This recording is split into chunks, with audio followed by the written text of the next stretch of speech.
Hello students, मैं समीर भाटिया। कैसे हैं आप सब? ओके, सो आज हम अपनी वीडियो स्टार्ट करने वाले हैं बिजनेस स्टडीज़ की। सबसे पहले डिस्कस करेंगे आज चैप्टर नंबर 1, फिर उसके बाद फर्दर आगे आपको वीडियोस मिलती जाएंगी। ऑल्दो मैं आपको बता दूं, वैसे तो आप सभी को ऑलमोस्ट इंट्रो के बारे में तो सब कुछ पता ही होगा, फिर भी इफ़ यू वांट तो हम एक स्मॉल सा इंट्रोडक्शन ले लेते हैं इसके बारे में।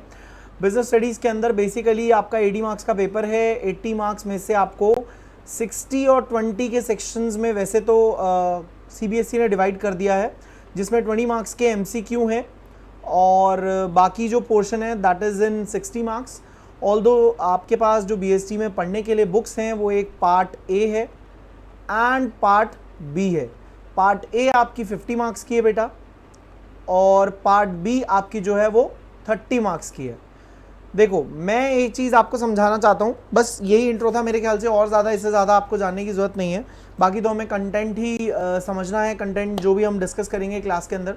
देखो, 2-3 बातें हैं कुछ आपके साथ डिस्कस करूँगा जिनको आपको ध्यान रखना है। अगर वो बातें आप फॉलो करेंगे, आई कैन गारंटी कि आप बहुत अच्छे मार्क्स गेन कर सकते हैं बिजनेस स्टडीज़ के अंदर। देखो बेटा, बिजनेस स्टडीज़ में मार्क्स लाना बहुत ज़्यादा डिफिकल्ट नहीं है, मैं पहले ही बता रहा हूँ। बस आपकी तरफ से एक कमिटमेंट चाहिए कि जैसे जैसे मैं आपको क्लास में बता रहा हूं, जैसे जैसे मेरी वीडियोस में आप देख रहे हैं, आप वैसे वैसे उस चीज़ को फॉलो करते जाएं। आई कैन गारंटी कि आप अगले ऐसे बंदे हो सकते हैं, आप ऐसे अगले बच्चे हो सकते हैं, आप अगले ऐसे स्टूडेंट हो सकते हैं, आप अगले ऐसे पर्सन हो सकते हैं जो 100 मार्क्स ला सकता है। लेकिन बस आपकी तरफ से एफर्ट्स चाहिए मुझे। देखो, कुछ चीज़ें हैं जो हम डिस्कस करेंगे, मैं आपको पहले ही बता दूं।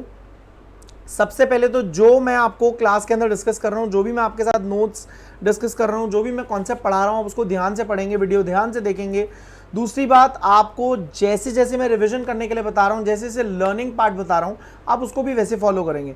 देखो, अगर किसी एक पर्टिकुलर प्लेस पे आके अगर आपको लगता है कि सर ये टेक्निक हमें पसंद नहीं आ रही है, हमें दूसरे तरीके से लर्न हो पा रहा है, it's okay, not an issue. ऐसा कोई बाउंडेशन नहीं है कि मेरी बात आपको माननी ही माननी है, बट हाँ, अगर मानोगे तो डेफिनेटली उसका बेनिफिट तो आपको मिलेगा ही मिलेगा। उसके बाद जितनी भी वर्कशीट्स मैं आपको प्रोवाइड करूंगा, जितनी भी असाइनमेंट्स मैं आपको प्रोवाइड करूंगा, वो सारी वर्कशीट्स आपको करनी है। डेफिनेटली वो आपको बहुत हेल्प करने वाली है। As well as case study भी आपको पढ़नी है, क्योंकि केस स्टडी बहुत ज़्यादा इंपॉर्टेंट है। सिर्फ कंटेंट पढ़ लेने से काम नहीं चलेगा, राइट। चलिए आते हैं ज़रा अपने चैप्टर पे। चैप्टर का नाम है nature and significance of management. सबसे पहले बात करते हैं what is the meaning of management. देखो, आपको क्या लगता है मैनेजमेंट क्या है? अगर बेटा सिंपल टर्म्स में बात करूं तो मैनेजमेंट इज समथिंग जिसमें हम अपना काम दूसरों से करवा रहे हैं। मैनेजमेंट क्या है? चीज़ों को मैनेज करना, अपने बिजनेस को मैनेज करना, जहां पे दूसरों से अपना काम निकलवाना। इस चीज़ की आर्ट को, इस चीज़ की कला को हम क्या बोलते हैं? हम बोलते हैं मैनेजमेंट। चलिए, एक बात और आपको ध्यान रखनी है कि बेटा हमारे लिए जो एनसीईआरटी है, एनसीईआरटी हमारे लिए गीता की तरह है। जो एनसीईआरटी हमें बोलेगी हम वो फॉलो करेंगे, जैसे जैसे एनसीईआरटी हमें कहेगी वैसे वैसे फॉलो करेंगे। मैं आपको जितने भी नोट्स अपनी क्लासेस के ड्यूरिंग आपको प्रोवाइड करूंगा, ये सारे के सारे नोट्स जो मेरे हैं वो एनसीईआरटी पे बेस्ड है। देखो, मैंने क्या किया है, बेसिकली एनसीईआरटी को बेस रख के उसको थोड़ा सा एक एक न्यू वर्जन, एक नए वर्जन की तरीके से उसको बना के आप लोगों को प्रेजेंट किया है। क्योंकि कई बार क्या होता है, बच्चे ही कहते हैं कि सर हम एनसीईआरटी से पढ़ते हैं तो हम ज़्यादा अच्छे से अंडरस्टैंड नहीं कर पाते, या वो थोड़ी सी हमें बोरिंग लगती है, समथिंग लाइक दैट। मैं यहाँ पे डिस्करेज नहीं कर रहा एनसीईआरटी पढ़ने के लिए, जस्ट मैं आपको बता रहा हूँ, एक रिव्यू बता रहा हूँ। सो बेसिकली आपको क्या करना है, आपको इन नोट्स को फॉलो करना है। नोट्स के अंदर सारी जो लैंग्वेज है वो एनसीईआरटी की लैंग्वेज है, और सीबीएसई ये कहता है कि अगर आप एनसीईआरटी की लैंग्वेज लिखेंगे तो ही आपको नंबर मिलेंगे, एल्स आपको नंबर नहीं मिलने वाले। सो डेफिनेट सी बात है, अगर सीबीएसई ये कहता है तो बेटा हमें सीबीएसई की बात माननी पड़ेगी। चलिए, ये यहाँ पे जो डेफिनेशन है, एनसीईआरटी की डेफिनेशन है। सबसे पहले क्या कहता है? Management is the process of getting things done with the aim of achieving goals effectively and efficiently. एक बात ध्यान रखना, जो मैं वैसे देखो, जैसे जैसे हम चीज़ें पढ़ते जाएंगे, जहाँ जहाँ पर जो इंपॉर्टेंट चीज़ें आती जाएंगी मैं आपको बताता जाऊँगा। इनफैक्ट आपको एक और चीज़ बहुत ज़्यादा ध्यान रखनी है, दैट इज़ कीवर्ड्स। सर ये कीवर्ड्स क्या है? बेटा कीवर्ड्स बेसिकली क्या है? कुछ ऐसे वर्ड्स होते हैं जो उस टॉपिक से, पर्टिकुलरली उस टॉपिक से रिलेटेड होते हैं, और अगर आप इस तरीके के वर्ड्स अपने आंसर लिखने में यूज़ करते हैं ना, तो आपके आंसर को ना एक वैल्यू मिलती है, और आपके आंसर को एक वैल्यू मिलने की वजह से आपके जो फुल मार्क्स हैं उस क्वेश्चन में वो आने के चांसेस बढ़ जाते हैं। कीवर्ड्स मैं आपको टाइम टू टाइम बताता जाऊँगा, जहाँ जहाँ पे हम जैसे जैसे पढ़ेंगे वैसे वैसे मैं आपको बताता जाऊँगा कि कहाँ कहाँ पे कौन कौन से कीवर्ड्स आते जा रहे हैं। एज वेल एज मैं आपके साथ एक लिस्ट भी शेयर कर दूंगा कि इस चैप्टर से रिलेटेड ये कीवर्ड्स हैं और आप वो कीवर्ड्स अपने आंसर में यूज कर सकते हैं। One thing. सेकेंड थिंग, आप कीवर्ड्स के बेसिस पे कुछ केस स्टडी में अंडरस्टैंड कर सकते हैं कि कौन सा कॉन्सेप्ट लग रहा है, क्योंकि केस स्टडी अल्टीमेटली क्या है, मैं इसके ऊपर भी आपके साथ एक लेक्चर शेयर करूंगा जिसके अंदर मैं केस स्टडी क्रैक कैसे करनी है, केस स्टडी हैंडल कैसे करनी है, वो भी सिखाऊंगा। लेकिन मैं आपको अभी फिर भी बता रहा हूं कि केस स्टडी जब हमारे सामने आती है तो ये एक पहला टास्क होता है ये पता लगाना कि वो जो केस स्टडी है वो किस टॉपिक से है, किस चैप्टर से है, क्या पूछना चाह रहा है वो। तो सो मेनी टाइम्स ये जो हमारे कीवर्ड्स होते हैं हमें हेल्प करते हैं ये अंडरस्टैंड करने में और फाइंड आउट करने में कि वो किस चैप्टर या किस टॉपिक से केस स्टडी है। ठीक है, चलिए देखो यहां पर मैं एक और चीज बताता हूं। मैंने अभी क्या कहा कि मैनेजमेंट क्या है। मैनेजमेंट इज समथिंग जहां पे आप दूसरों से अपना काम करवा रहे हैं। देखो मैनेजमेंट एक प्रोसेस है, अपने आप में एक बहुत बड़ा प्रोसेस है जहां पर हम दूसरों से काम निकलवा रहे हैं, दूसरों से काम पूरा करवा रहे हैं। क्या कहता है, मैनेजमेंट इज द प्रोसेस, इसको मैं अभी दोबारा डिस्कस करूंगा, of getting things done with the aim of, जहां पर हम अपनी ऑर्गेनाइजेशन का काम करवा रहे हैं, हमारी ऑर्गेनाइजेशन का एम पूरा करना हमारा मोटिव है, achieving goals effectively and efficiently. ये दोनों वर्ड्स भी इंपॉर्टेंट है। तो तीन चीजें मैंने आपको मार्क करवा दी, एक प्रोसेस, एक एफिशिएंसी और एक इफेक्टिवनेस। मैनेजमेंट बेसिकली क्या है, देखो मैनेजमेंट इज समथिंग जहां पर हम अपने काम को बेटर तरीके से दूसरों से करवा रहे हैं, अपना काम निकलवाना, as well as management is something हम अपने बिजनेस को, हम अपनी ऑर्गेनाइजेशन के गोल को पूरा करने के लिए मैनेजमेंट को फॉलो करते हैं। सर क्या मैनेजमेंट सिर्फ और सिर्फ ऑफिस में ही फॉलो होती है, क्या सिर्फ कॉर्पोरेट में फॉलो होती है? नहीं बेटा, मैनेजमेंट हर जगह फॉलो होती है। और मैं आज आपको एक बात बता रहा हूं, बिजनेस स्टडीज पढ़ते हुए आप ये बात हमेशा याद रखेंगे। वैसे अगर बाई चांस आप में से कोई ये बच्चा अगर फर्स्ट टाइम वीडियो देख रहा है तो डेफिनेटली उसके लिए बहुत हेल्पफुल होगी ये बात। आपने क्लास 11th में आपके किसी टीचर ने आपको ये बात बताई भी होगी, अगर नहीं भी बताई तो आप आज सुन लीजिए। कभी भी किसी भी टॉपिक की जो हम डेफिनेशन पढ़ते हैं या उसका मीनिंग पढ़ते हैं, उसके मीनिंग के अंदर से उसके फीचर्स निकल जाते हैं। तो जब मैं यहाँ पे जो बातें बोल रहा हूँ, जब मैं इसके फीचर्स डिस्कस करूंगा आज की वीडियो में, तो ध्यान रखना कि यहीं से कुछ बातें वहां पर यूज होने वाली हैं। दैट मीन्स किसी भी टॉपिक का जब मीनिंग पढ़ते हैं तो इतने ध्यान से पढ़ें कि जब उसके फीचर्स लिखने हो तो अगर बाई चांस आपको फीचर्स नहीं भी याद हैं तो आप उसके मीनिंग में से उसके फीचर्स निकाल सकते हैं। राइट, चलिए तो क्या कहता है, किसी भी ऑर्गेनाइजेशन में हर जगह मैनेजमेंट की जरूरत है, चाहे वो स्कूल है, कॉलेज है, let's suppose non profit organisation, आपका घर है, मंदिर है, गुरुद्वारा है। क्या सर मंदिर में भी मैनेजमेंट की जरूरत होती है? बिल्कुल। जैसे कि माता Vaishno Devi, Shri Mata Vaishno Devi shrine board, that is also a management. Sikh management gurdwara committee, that is also a management. बहुत सारी ऐसी प्लेसेस हैं, चाहे वो स्कूल है, कॉलेज है, घर है, हर जगह पे मैनेजमेंट की जरूरत होती है।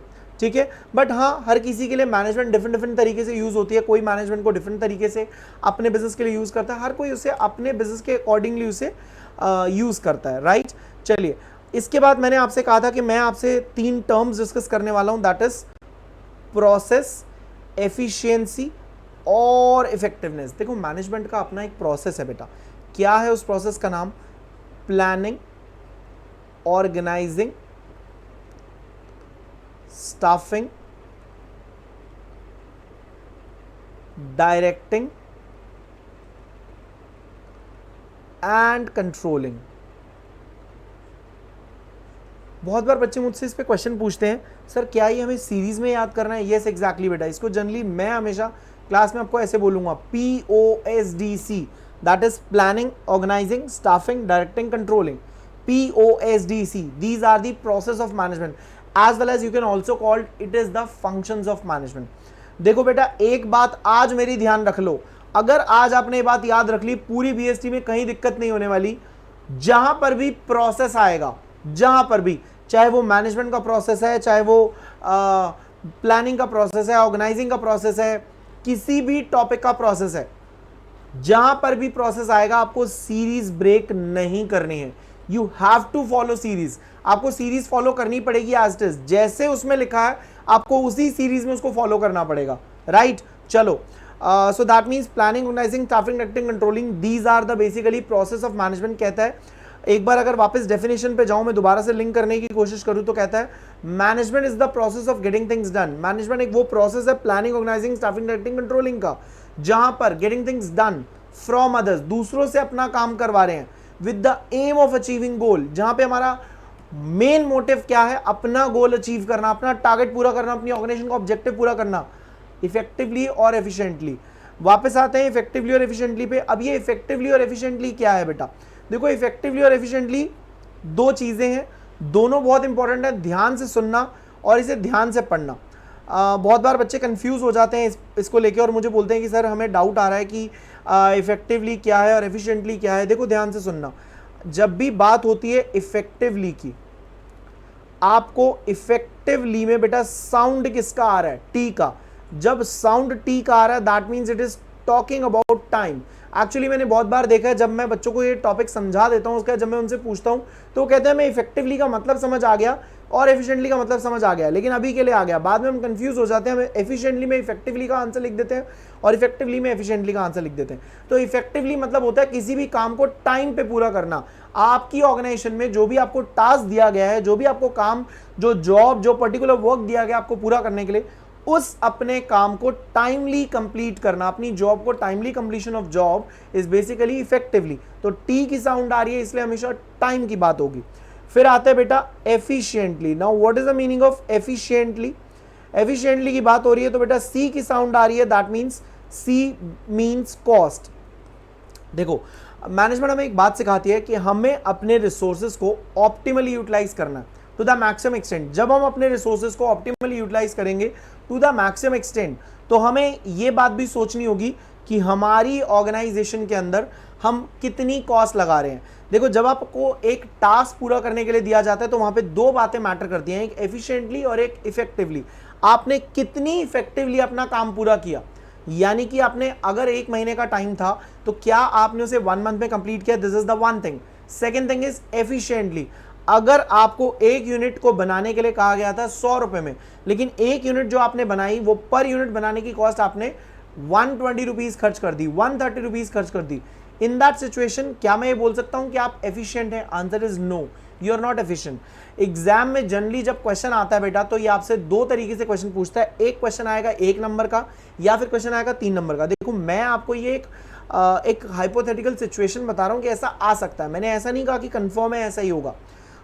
अगर 1 मार्कर में क्वेश्चन आएगा तो आपको इस तरीके से क्वेश्चन पूछा जाएगा कि आपको कहा जाएगा कि आपको लेट्स सपोज 1 लाख यूनिट्स बनानी है विद इन 1 मंथ और पर यूनिट की कॉस्ट होनी चाहिए 125 रुपीज। आपको किसी ने ऑर्डर दिया, आपने उस ऑर्डर को लेट्स सपोज 1 मंथ में कंप्लीट कर दिया, लेकिन पर यूनिट की कॉस्ट आ गई 130 रुपीज। आप इफेक्टिव हैं लेकिन एफिशिएंट नहीं है क्योंकि आपने कॉस्ट एक्स्ट्रा इनकर कर दी। ऑन दी अदर हैंड आपने ऑर्डर कंप्लीट किया 1.5 मंथ में, 1.5 महीने में, और आपने कॉस्ट रखी वही 125। दैट मीन्स आप एफिशिएंट तो हैं बट इफेक्टिव नहीं है। क्यों? क्योंकि आपने उस काम को टाइम पे पूरा नहीं किया। एक बार जरा इसकी लैंग्वेज पढ़ लेते हैं, क्या कह रहा है। देखो कह रहा है basically effectiveness in management is concern with the doing the right task, completing activities and achieving the goals. Efficiency के बारे में कह रहा है, it means doing the task correctly with minimum cost. आप अपने टास्क को करेक्टली करेंगे with minimum cost, that means कम से कम कॉस्ट लगा के, टू द मैक्सिमम एक्सटेंट अपने रिसोर्सेज को यूज करके कम से कम कॉस्ट लगा के आप अपने टास्क को पूरा करेंगे। अब रहा सवाल जो मैंने आपको बताया कि 1 नंबर का क्वेश्चन या तो ऐसे आएगा कि वो इफेक्टिव है नहीं है या एफिशिएंट है नहीं है। सर 3 नंबर में कैसे क्वेश्चन आ सकता है? बेटा 3 नंबर में जनरली अगर पूछा जाएगा तो ऐसे पूछा जाएगा, efficiency and effectiveness both are the 2 sides of a single coin, explain. तो आप एफिशिएंसी और इफेक्टिवनेस का मीनिंग बताएंगे और दोनों का रिलेवेंस बताएंगे, मतलब दोनों एक दूसरे से इंटरकनेक्टेड कैसे हैं, ऐसे भी पूछा जा सकता है। Efficiency and effectiveness both are interrelated, interdependent on each other, how, या interconnected with each other, how. तो बेसिकली बेटा क्या होता है, क्या मैं आपसे पूछता हूं क्या एक मैनेजर इफेक्टिव है एफिशिएंट नहीं है, चलेगा? नहीं। क्या एक मैनेजर इफेक्टिव है एफिशिएंट नहीं है, चलेगा? Answer is no. So that means दोनों का साथ में होना बहुत जरूरी है। एक मैनेजर के लिए एफिशिएंसी और इफेक्टिवनेस दोनों ही अटेन करना बहुत जरूरी है। मेरे नोट्स के अंदर प्रॉपर्ली इसको मैंने एक्सप्लेन किया हुआ है, आप इसमें से पढ़ सकते हैं। जो बात मैंने अभी आपसे डिस्कस करी है एग्जैक्टली इसी तरीके से यहाँ पर लिखा हुआ है, ठीक है। चलिए नेक्स्ट पे आते हैं बेटा। नेक्स्ट क्या कहता है? नेक्स्ट आते हैं कैरेक्टरिस्टिक्स ऑफ मैनेजमेंट।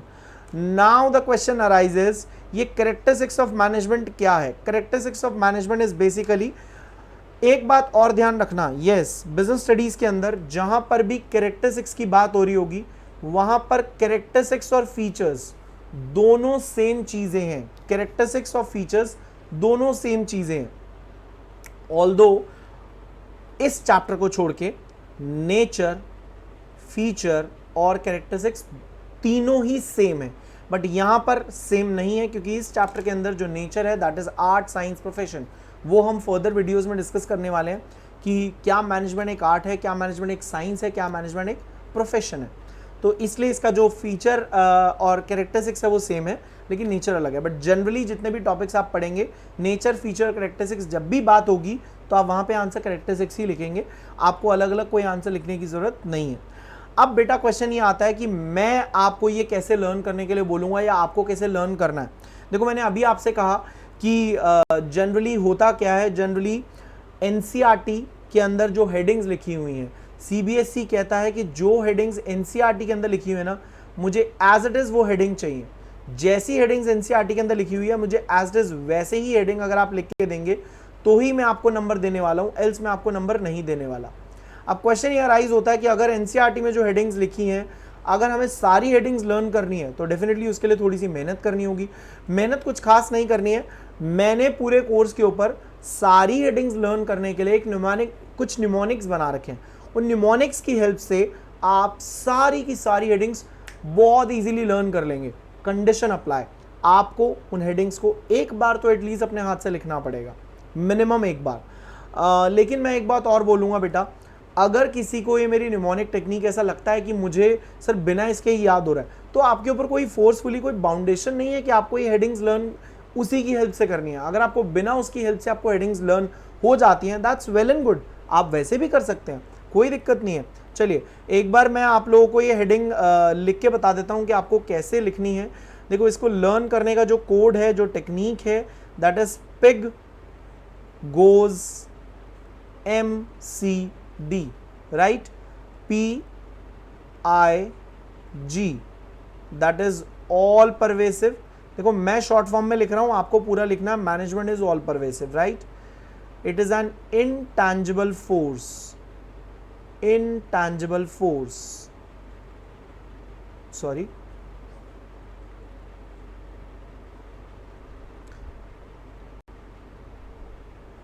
अच्छा मैंने ठीक ही लिखी थी, intangible force। Next is goal oriented,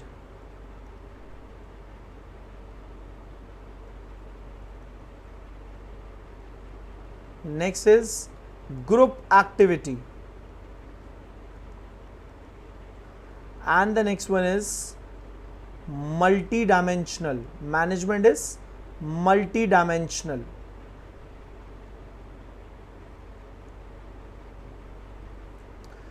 Next is continuous,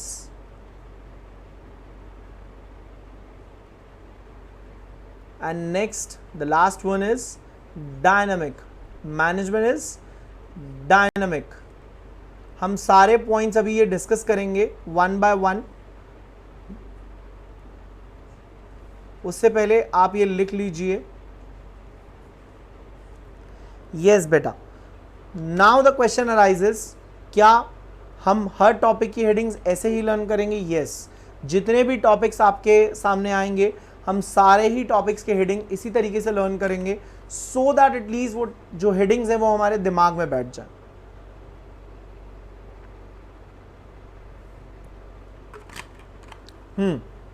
I hope आप सबने ये लिख लिया होगा। वापस आते हैं अपने कॉन्सेप्ट पे। चलिए सबसे पहले एक और बात, यहाँ पे आपके पास जो नोट्स हैं या आपके पास पेन पेपर है आप उसमें लिख लीजिए, this all pervasive and this continuous. ये दो पॉइंट ऐसे हैं जिसको मैं क्या बोलता हूं बेटा, मैं बोलता हूं रामबाण। रामबाण समझते हो क्या होता है? रामबाण का मतलब होता है कि ऐसी चीज जो हर जगह फिट हो जाए, कहीं पर भी लगा दो, कंफर्म है कि वो चीज खराब होगी नहीं, वो चीज गलत होगी नहीं। बेटा अभी मैंने आपको एक चीज बताई कि मैनेजमेंट का प्रोसेस है planning, organising, staffing, directing, controlling, right. तो जब आप मैनेजमेंट का प्रोसेस पढ़ेंगे, जब हम इसके ऊपर पूरा चैप्टर्स पढ़ने वाले हैं हम, प्लानिंग का अलग एक चैप्टर है, ऑर्गेनाइजिंग का अलग एक चैप्टर है। मेरी इस वीडियो के बाद आप एक बार जाके देखना, चैप्टर खोलना, प्लानिंग की बुक लाइक बीएससी की बुक खोलना, उसमें प्लानिंग का चैप्टर खोलना और देखना प्लानिंग की फीचर्स में लिखा हुआ है planning is all pervasive, planning is continuous. फिर आप प्लानिंग के बाद ऑर्गेनाइजिंग का चैप्टर खोलना, फिर चेक करना organising is all pervasive, organising is continuous. जहां पर मैनेजमेंट की बात आएगी, इनफैक्ट कोऑर्डिनेशन के अंदर भी, इसी चैप्टर में जो टॉपिक है कोऑर्डिनेशन, उसके अंदर भी यही बात है। जहां जहां पर बात आएगी बेटा मैनेजमेंट की, वहां वहां पर ऑल परवेसिव और कॉन्टिन्यूस। सर ये हो क्यों रहा है ऐसा? बेटा सिंपल सीधा सा लॉजिक है, मैनेजमेंट एक ऐसी चीज है जो हर जगह पे रिक्वायर्ड है। Management is required at everywhere, मैंने मीनिंग में ही बता दिया था आपको। और मैनेजमेंट एक कॉन्टिन्यूस चीज है। सर कॉन्टिन्यूस का मतलब बेटा बार बार बार बार बार बार। ऐसा नहीं है कि आपने एक बार मैनेजमेंट फॉलो कर ली तो आपको लगता है आपको सक्सेस मिल गई, एक बार के बाद फिर मैनेजमेंट फॉलो करनी है, फिर करनी है। इस साल आपने मैनेजमेंट फॉलो करी, नेक्स्ट ईयर फिर करनी है, नेक्स्ट ईयर फॉलो करी, उससे नेक्स्ट ईयर फिर करनी है। ऐसा तो नहीं है कि इस साल आपने मैनेजमेंट फॉलो कर लिया, आपको सक्सेस मिल गया, आपको लगता है ठीक है ना अगले साल फॉलो करने का क्या फायदा, ठीक है हमारा काम तो चल रही है ना। बेटा एवरी ईयर आपको मैनेजमेंट फॉलो करनी पड़ेगी, राइट। चलो अब जरा स्टार्ट करते हैं फटाफट से। सबसे पहले मैंने कहा management is all pervasive. All pervasive that means आप कैसे लिखेंगे इसे? Management is all pervasive that it requires at all levels of management in all organisation whether it is profit making or not, irrespective of size and structure. किसी भी organisation की अगर हम बात करें तो हर ऑर्गेनाइजेशन के अंदर हमें मैनेजमेंट की जरूरत होती है। मैनेजमेंट हर लेवल पे रिक्वायर्ड होती है, हर लेवल पे, चाहे वो टॉप लेवल है चाहे वो मिडिल लेवल है। जनरली हमारी मैनेजमेंट के 3 लेवल होते हैं, ये भी हम आगे की वीडियोस में डिस्कस करने वाले हैं। डिफरेंट लेवल्स होते हैं, टॉप, मिडिल, ऑपरेशनल। क्या मैनेजमेंट टॉप पे चाहिए? Answer is yes. क्या मैनेजमेंट मिडिल पे चाहिए? Answer is yes. क्या मैनेजमेंट ऑपरेशनल पे चाहिए? Answer is yes. क्या मैनेजमेंट एक एनजीओ में भी जरूरत है, एक ट्रस्ट में भी जरूरत है, एक स्कूल में, कॉलेज में, हॉस्पिटल में? Yes exactly. मैनेजमेंट इसीलिए ऑल परवेसिव है that it requires at all levels of management in all organisation, right. वापस आते हैं पॉइंट नंबर 1 पे। ये कहते हैं management is a goal oriented process. देखो बेटा मैनेजमेंट एक ऐसा प्रोसेस है जो हमारी ऑर्गेनाइजेशन के गोल को पूरा करने की कोशिश कर रहा है, जो हमारी ऑर्गेनाइजेशन के गोल को पूरा करवाने में हमारी मदद कर रहा है। मैनेजमेंट बेसिकली क्या करती है? देखो हर ऑर्गेनाइजेशन के अपने कुछ बेसिक गोल्स होते हैं। हर ऑर्गेनाइजेशन कि जो गोल्स होते हैं वो सिंपल, स्टेटेड और क्लियरली सारे एम्प्लॉयज़ को पता होते हैं। अगर वो मैनेजमेंट फॉलो करते हैं अपनी ऑर्गेनाइजेशन में तो उन्हें गोल्स अचीव करने में मदद मिलती है, उनको गोल अचीव करने में प्रॉब्लम नहीं होती है। किसी भी ऑर्गेनाइजेशन जो मार्केट में काम कर रही है, हर ऑर्गेनाइजेशन किसी ना किसी गोल के लिए काम कर रही है। किसी भी ऑर्गेनाइजेशन के लिए बिना गोल के लिए काम करना बहुत डिफिकल्ट है, लेकिन मैनेजमेंट हमें मदद करती है। हमारे सारे लोग, सारे एम्प्लॉयज, जितने भी लोग मेरी ऑर्गेनाइजेशन में काम कर रहे हैं, उन सबके एफर्ट्स को जोड़ के एक नेट रिजल्ट निकालने में, हमारी ऑर्गेनाइजेशन के गोल को पूरा करने में, हमारे टारगेट्स को पूरा करने में, हमारे ऑब्जेक्टिव्स कंप्लीट करने में हमारी हेल्प करती है, राइट। चलिए नेक्स्ट पॉइंट पे आते हैं। देखो अगर आप इस पिक्चर में देख पा रहे हो तो बेटा हर किसी का अपना कुछ ना कुछ गोल है। हर ऑर्गेनाइजेशन जो मार्केट में एग्जिस्ट कर रही है वो किसी ना किसी गोल के लिए काम कर रही है, लेकिन मैनेजमेंट उस गोल को अचीव करने में हमारी मदद करती है। ऑल परवेसिव हमने डिस्कस कर लिया, मल्टी डायमेंशनल में सबसे लास्ट में डिस्कस करूंगा। नेक्स्ट पॉइंट पे आते हैं। इसकी कोई सीरीज नहीं है, फीचर्स हैं, ऊपर नीचे आप कैसे भी पढ़ सकते हैं।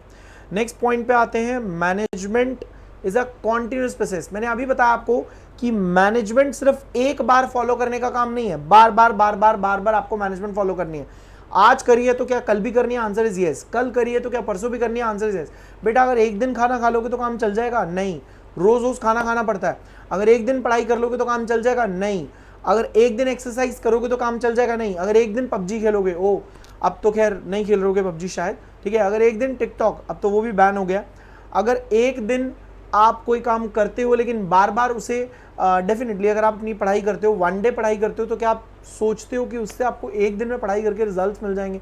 अगर आप एक दिन मेरी वीडियोस देखोगे और सोचोगे कि एक दिन वीडियोस देखने से मुझे 100 मार्क्स मिल जाए तो क्या मिल सकते हैं? Answer is no, never ever, right. चलिए, so that means it's a continuous process. जितनी भी चीज़ें हैं, जितनी भी ऑर्गेनाइजेशन में थिंग्स हैं, सारी चीज़ें हमें मैनेजमेंट हेल्प करती हैं हमें हमारे गोल्स को अचीव करने में। तो हमें on a regular basis, on a continuous basis अपनी मैनेजमेंट को फॉलो करना है। Next, management as a group activity. ये कहता है कि मैनेजमेंट एक ग्रुप एक्टिविटी है।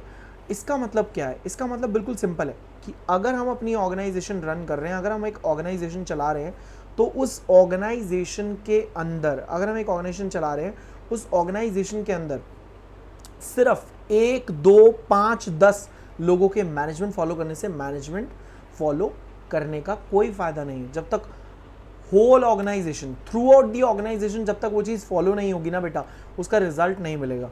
अगर आप ऐसे ही एक एग्जांपल ले सकते हैं रियल लाइफ से, जैसे कि कोरोना है बेटा। कोरोना के अंदर क्या हो रहा है, क्या अगर मान लो मैं या आप या 2 लोग, 5 लोग, 10 लोग अगर मास्क लगा लेंगे, बाकी जो लोग हैं वो ना तो सैनिटाइज़र यूज़ कर रहे हैं, ना ही मास्क लगा रहे हैं, ना ही सोशल डिस्टेंसिंग कर रहे हैं, क्या आपको लगता है कि इससे कोरोना ठीक हो जाएगा, इससे कोरोना की प्रॉब्लम खत्म हो जाएगी? नहीं बेटा। Obviously it's a group activity, everyone have to follow. हर किसी को इस चीज़ को समझना होगा, हर किसी को इस चीज़ को ये अंडरस्टैंड करना होगा कि किसी एक के फॉलो करने से काम नहीं चलेगा। अगर एक ऑर्गेनाइजेशन में मैनेजमेंट है तो मैनेजमेंट सभी को फॉलो करनी पड़ेगी। सिर्फ एक पर्सन के फॉलो करने से, मैनेजमेंट फॉलो करने से हमारी ऑर्गेनाइजेशन के रिजल्ट्स बेटर नहीं हो जाएंगे। It's a group activity. आप इसके अंदर लाइन पढ़ सकते हैं, कहते हैं an organisation is a collection of diverse individual with different needs. Every member of the group has a different purpose of joining the organisation, but as a member of the organisation they have to work for the purpose of achieving the goals of the organization, right? Next point आते हैं, management is a dynamic function। Sir ये dynamic function का क्या मतलब है बेटा? dynamic function का मतलब है change yourself according to the changing environment। देखो ये पॉइंट बहुत इंपॉर्टेंट है, ध्यान से सुनना, केस स्टडी भी आती है इसके ऊपर बहुत बार। मैनेजमेंट एक डायनेमिक फंक्शन ऐसे है कि हमें अपने आप को बदलते समय के हिसाब से बदलना है। अगर हम अपनी ऑर्गेनाइजेशन को बदलते टाइम के हिसाब से नहीं बदलेंगे तो क्या होगा, मार्केट में पीछे रह जाएंगे। बेस्ट एग्जांपल नोकिया, आप सभी को पता है नोकिया के फोन्स एक टाइम पे नंबर 1 थे इंडिया में, लेकिन एक सिचुएशन ऐसी आई कि उसका जो ग्राफ है बिल्कुल नीचे गिर गया। क्यों गिर गया? क्योंकि उसने अपने आप को बदलते समय के हिसाब से नहीं बदला। मार्केट में जब लोग स्मार्टफोन्स की तरफ जा रहे थे, लोग जितनी भी कंपनीज है वो एंड्रॉयड ऑप्ट कर रही थी, उस टाइम उसने विंडोज स्टार्ट कर दिया। पहले तो कुछ ऑप्ट किया ही नहीं और फिर विंडोज स्टार्ट कर दिया, तो मार्केट से बिल्कुल आउट हो गया। इनफैक्ट और एक रियल लाइफ एग्जांपल बेटा, अगर आप मैकडॉनल्ड्स के बारे में सर्च करेंगे तो इंडिया से बाहर वो बीफ और पॉर्क बेचते हैं। When they want to started their business in India, they knew this thing कि इंडिया में बहुत सारे लोग हैं जो पॉर्क नहीं खाते, इंडिया में बहुत सारे लोग हैं जो बीफ नहीं खाते। तो उन्होंने कहा कि अगर हमें इंडिया में बिजनेस स्टार्ट करना है तो हमें इन दोनों को बंद करना पड़ेगा, हमें कुछ अलग स्टार्ट करना पड़ेगा। So when they want to run their business in India, they have started with a new menu। उन्होंने स्पेसिफिकली इंडिया के लिए एक नया मेन्यू बनाया, जिस मेन्यू के अंदर उन्होंने जनरली सिर्फ वेज और नॉन वेज आइटम्स रखी है, नॉन वेज ओनली, जो इंडियन पीपल्स खाते हैं, ठीक है, इंडियन पीपल प्रेफर करते हैं। सेम एज लाइक अगर मैं मैकडॉनल्ड्स का एक और एग्जांपल दूं, कभी आप अगर अमृतसर जाएंगे तो बेटा वहाँ पे एक प्लेस है गोल्डन टेम्पल। गोल्डन टेम्पल के within the area of 5 और 10 kilometres, I don't know the exact area, उस 10 किलोमीटर्स के अंदर it is not allowed to sell non veg. So when they want to start their operations in nearby that particular place, Golden Temple के nearby, जब उन्हें अपनी operation start करने थे या वहाँ पे वो अपनी स्टोर बना के अपनी मैकडॉनल्ड्स के थिंग्स बेचना चाहते थे, तो वहाँ पर स्टार्ट करने के लिए, वहाँ पर बेचने के लिए उन्होंने नॉन वेज आइटम्स हटा दी अपने मेन्यू में से। So this is what change themselves according to the changing environment. बदलते टाइम के हिसाब से खुद को बदला, बिकॉज वो जानते थे कि वहाँ पर सर्वाइव करने के लिए हमें चेंजेस करने पड़ेंगे। ऐसे बहुत सारे एग्जांपल्स मिल जाएंगे, जैसे कि कोको कोला का एग्जांपल है या पेप्सी का एग्जांपल है कि जब आप मैकडॉनल्ड्स जाते हैं इंडिया से बाहर या सबवे जाते हैं, वहाँ पे कुछ खरीदते हैं, पेप्सी का केन आपने खरीदा, आपने 100 रुपीज़ दिए, लेट्स सपोज एग्जांपल 100 रुपीज़ दिया, आपने पेप्सी का केन ले लिया। एक बार पीने के बाद आप उनसे बोलते हैं can you please refill it, तो आप वहाँ पे रिफ़िल करा सकते हैं विदाउट पेइंग एनी कॉस्ट। बस आपके पास वो जो ग्लास है वो होना चाहिए। क्या इंडिया में ही होता है? हो भी नहीं सकता, है ना। You know the reason. चलिए वापस आते हैं नेक्स्ट पॉइंट पे। Next is an intangible force. First see this picture, what is the meaning of this intangible force? देखो इनटैंजिबल फोर्स का मतलब होता है, इनटैंजिबल एसेट्स आप पढ़ते हैं which can not be seen, can not be touch, but it can be felt, ठीक है। सेम चीज़ मैनेजमेंट एक इनटैंजिबल फोर्स ऐसे ही है। आप मैनेजमेंट को टच नहीं कर सकते, आप मैनेजमेंट को देख नहीं सकते, लेकिन आप फील कर सकते हो। मिस्टर इंडिया के साथ भी सेम था, आप उसे देख नहीं सकते थे, आप उसे टच नहीं कर सकते थे, लेकिन वो किसी को भी चांटा मार देता था तो आप फील कर सकते थे। एक छोटी सी बात, एक छोटा सा एग्जांपल दूंगा बेटा। दो सिचुएशंस है आपके सामने, एक रेस्टोरेंट 1 है, एक रेस्टोरेंट 2 है। जब आप रेस्टोरेंट 1 में जाते हैं, रेस्टोरेंट 1 में जब आप जाते हैं तो क्या देखते हैं कि जैसे ही आप गेट पे पहुंचे, वहाँ पर एक पर्सन खड़ा है, उसने आपके लिए गेट खोला, उसने आपको ग्रीट किया, आप अंदर गए, आप जस्ट जाके बैठे। एग्जाम्पल ध्यान से सुनना, इसी में आपका ये कॉन्सेप्ट क्लियर हो जाएगा। आप जस्ट जाके बैठे ही थे कि एक पर्सन आ गया, उसने आपको वेलकम ड्रिंक सर्व किया, वाटर सर्व किया। उसने कहा कि आप क्या लेंगे सर। इतने में एक पर्सन आ गया, उसने आपका ऑर्डर लिया। उसने आपसे ऑर्डर बहुत अच्छे से ऑर्डर लिया। ऑर्डर लिखने के बाद उसने कहा सर 15 टू 20 मिनट्स में, या उसने लेट्स सपोज बोला कि 20 टू 25 मिनट्स में हम आपका ऑर्डर सर्व कर देंगे। वो इतनी बात बोल के वहाँ से चला गया। 20 टू 25 मिनट्स बोला था, लेकिन 15-20 मिनट्स के अंदर ही आपका ऑर्डर आ गया। इन बिटवीन आपसे कभी कोई वेटर पूछने आ रहा है, कभी कोई पर्सन पूछने आ रहा है सर आप कुछ और लेंगे, सर आप और क्या लेंगे। जो भी आपने मंगवाया टाइमली वो भी उन्होंने आपको सर्व कर दिया। फिर उसके बाद जैसे ही आपका ऑर्डर फिनिश हुआ, जब आपका खाना फिनिश हुआ तो उसके बाद फिंगर बोल आ गया, उसके बाद आपके लिए स्वीडिश आ गई और फिर देन आपका बिल आया। और जाते जाते उन्होंने आपको थैंक यू बोला और बोला कि थैंक्स एंड विजिट अगेन। ये वन सिचुएशन थी। सेकंड सिचुएशन में आप रेस्टोरेंट गए, वहाँ पर गेट पे गार्ड खड़ा है, वो अपने फ़ोन में या किसी चीज़ में बिजी है, उसका ध्यान ही नहीं है। आपने खुद गेट खोला, आप जाके बैठ गए, 5 मिनट हो गए हैं, ऑर्डर लेना तो छोड़ो, कोई पानी पिलाने नहीं आया, ठीक है। 5 मिनट बाद आपने खुद बोला कि भैया पानी तो पिला दो, पानी पिलाया, आपको ऑर्डर लिया। ऑर्डर लेने के बाद दे टोल्ड यू कि सर 10 मिनट में आपको ऑर्डर लगा देंगे। 20 मिनट्स बाद जाके आपका ऑर्डर आया। ऑर्डर खाने के बाद आप ऑर्डर आने के बाद जब आप खाना खा रहे थे, तो खाना खाने के बीच में अगर आप किसी को बुला रहे हैं तो कोई सुन नहीं रहा है, कोई रोटी टाइम पे लेके नहीं आ रहा, कोई कुछ। और जैसे ही आपका खाना ख़त्म हुआ, जस्ट आपका बिल आ गया सॉफ्ट के साथ, चलो जी। जाते टाइम कोई आपको ग्रीट नहीं कर रहा, कोई कुछ आपको बोल नहीं रहा रिव्यूज़ के लिए। आप मुझे सोच के बताओ, खुद सोचो कौन से केस में मैनेजमेंट फॉलो हो रही है। ऑब्वियसली फर्स्ट केस में, राइट। आपको मैनेजमेंट जाती हुई दिख नहीं रही है, आप मैनेजमेंट को टच नहीं कर रहे हो, लेकिन स्टिल यू कैन फेल्ट, क्योंकि यहाँ मैनेजमेंट फॉलो हो रही है। यही एग्जैक्ट लाइन यहाँ पे लिखी हुई है, आप देख सकते हो स्क्रीन पे। Management is an intangible force that can not be seen, can not be touch, but it can be felt if it is followed in an organisation. ये फील करी जा सकती है अगर ये ऑर्गेनाइजेशन के अंदर फॉलो होगी तो। बस बेटा यही कहता है कि मैनेजमेंट बेसिकली हम जब अपनी ऑर्गेनाइजेशन में फॉलो करते हैं तो उसका इफेक्ट ऑटोमेटिकली दिख जाता है। कहता है the effect of management is noticeable in organisation when targets are achieved according to plans, employees are happy and satisfied and there is orderliness instead of chaos. चलिए वापस आते हैं, एक लास्ट पॉइंट रह गया हमारा। Yes, management is multi dimensional. अब ये मल्टी डायमेंशनल का क्या मतलब है? देखो यहाँ पर 3 चीज़ें हैं। मल्टी का मतलब पहले समझते हैं। एक टास्क जब आप कर रहे हैं, that is a single task. जब आप एक से ज़्यादा टास्क करते हैं तो आपको बोलते हैं ना you are the multitasking, ठीक है। तो मल्टी समथिंग बहुत सारे। तो मैनेजमेंट डिफरेंट डिफरेंट डायमेंशंस में काम करती है, जिसके अंदर बेसिकली हमारे पास 3 चीज़ें आती हैं, management of work, management of people and management of operation. अब सबसे पहले बात होती है मैनेजमेंट ऑफ वर्क की। देखो हर ऑर्गेनाइजेशन जो मार्केट में एग्जिस्ट करती है वो किसी ना किसी काम को करने के लिए एग्जिस्ट करती है, ठीक है। मैनेजमेंट ट्रांसलेट करती है हमारे बेसिकली जो हमारे काम है उसको एक अचीव्ड गोल्स में, ठीक है। जैसे रॉ मटेरियल्स है, तो रॉ मटेरियल को क्या करना है, हमने कन्वर्ट करना है। किस चीज़ में कन्वर्ट करना है? फिनिश गुड्स में। तो क्या कहता है, ज़रा एक बार इसकी लैंग्वेज भी थोड़ी सी पढ़ लेते हैं। कहता है मैनेजमेंट ट्रांसलेट दस work into in terms of goals to be achieved and assign the means to achieve these goals. Management makes sure that task is achieved effectively and efficiently. Management को ये ध्यान देना है कि मेरा टास्क इफेक्टिवली और efficiently achieve हो रहा है नहीं। बेसिकली अगर मैं क्रक्स बोलूँ आपको, तो यहाँ पर आपको एक बात ध्यान देनी है। मैनेजमेंट ऑफ वर्क का मतलब आपको अपनी ऑर्गेनाइजेशन में जो एम्प्लॉयज़ हैं, जो वर्कर्स हैं, उनको मैनेज करना है। एक फैक्ट्री के अंदर जितने भी लोग हैं वो किस तरीके से मैनेज होंगे ये आपको देखना है। एक गारमेंट स्टोर है, वहाँ पर जो एम्प्लॉयज़ काम कर रहे हैं, जो भी लोग आ रहे हैं, उनको सामान बेचना, उनको सेटिस्फाई करना ताकि वो प्रोडक्ट खरीद के ले जाएं, ये आपको करना है। Management of work is very much important. अगर बहुत सारे वर्कर्स हैं लेकिन वो काम नहीं कर रहे हैं, होता है ना, कई बार हम किसी शॉप पे जाते हैं, आपने खुद फील किया होगा, आप एक शॉप पे जाते हैं, आप कहते हैं भैया शर्ट दिखा दो, वो कहते हैं अच्छा ठीक है, वो कभी इधर घूम रहा है, कभी इधर घूम रहा है। इतने में उनका ओनर आया था, वो कहता है आओ फटाफट इनको शर्ट दिखाओ। दैट मीन्स उसको पता है कि कैसे आपको अपने वर्कर्स को, अपने एम्प्लॉयज़ को मैनेज करना है। नेक्स्ट पॉइंट पे आते हैं, management of people. Work is something जहाँ पर हमारा काम कैसे मैनेज होगा, और पीपल इज़ समथिंग जहाँ पे हमें लोगों को मैनेज करना है। देखो एक ऑर्गेनाइजेशन में काम और लोग दोनों को मैनेज करना बहुत ज़रूरी है, इसीलिए थर्ड पॉइंट इससे लिंक है। क्या कहता है ज़रा एक बार देखते हैं। देखो बेटा, किसी भी ऑर्गेनाइजेशन में जो ह्यूमन रिसोर्सेज होते हैं ना, वो एक मोस्ट वैल्यूएबल एसेट्स होते हैं एक ऑर्गेनाइजेशन के। हम आज के टाइम में, वैसे तो खैर ये पहले से ही होता ही है, बट स्टिल आज तो बहुत ज़्यादा है, हर ऑर्गेनाइजेशन अपने एम्प्लॉयज़ को अपने एसेट्स की तरह मानती है, और मानना भी चाहिए। जो ऑर्गेनाइजेशन नहीं मानती है डेफिनेटली वो मार्केट में पीछे रह जाती है।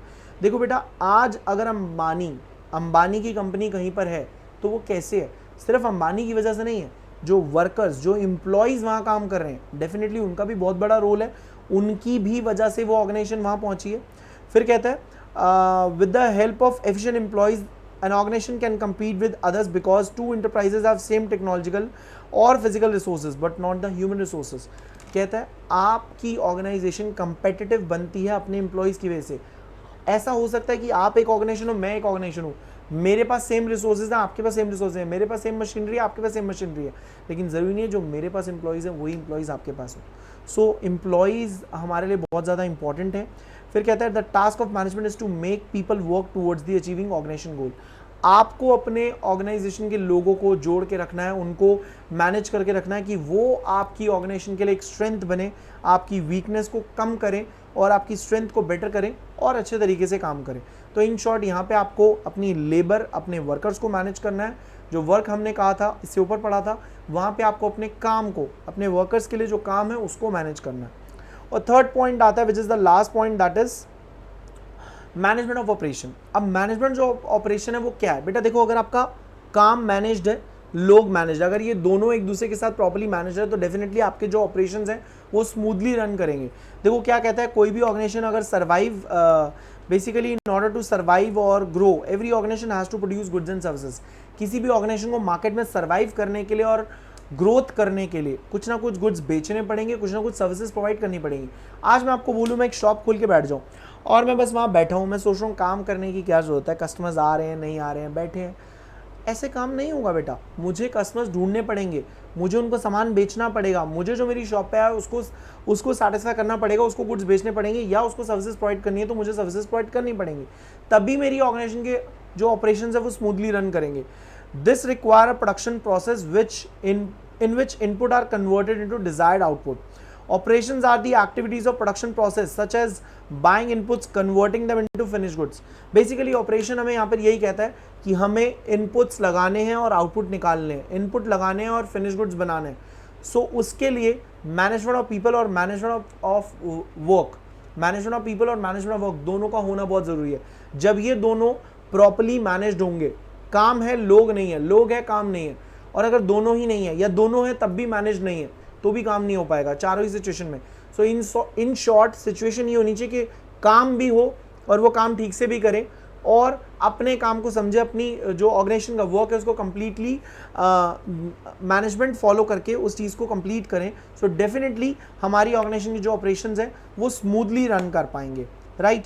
चलो आज की वीडियो में बेटा इतना ही। हमने जो डिस्कस किया आज बेसिकली मैनेजमेंट का फीचर, मैनेजमेंट का मीनिंग, एज वेल एज मैंने एफिशिएंसी और इफेक्टिवनेस और प्रोसेस डिस्कस किया।